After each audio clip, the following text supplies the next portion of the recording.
Dans les salles de tours et taxis, une foule enthousiaste déambule de stand en stand.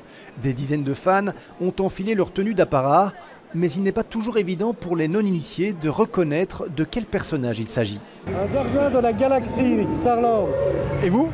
En Black Widow.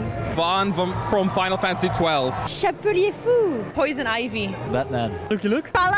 Harley Quinn. Venu de Californie dans les années 70, le Comic-Con était à l'origine essentiellement consacré à la bande dessinée.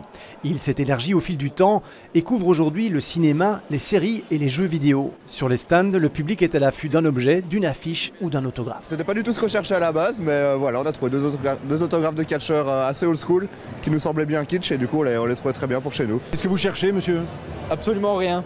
Moi je viens voir les copains, c'est tout. La convention permet aussi de rencontrer son idole en chair et en os. Cette année, la star du Comic-Con bruxellois est l'acteur Anthony Daniels qui incarne C3PO dans Star Wars.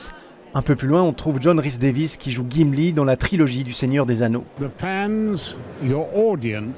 Vos fans, votre public, c'est la chose la plus importante pour un acteur. Si vous perdez de vue que vous faites ce métier pour eux, vous n'avez plus d'espoir.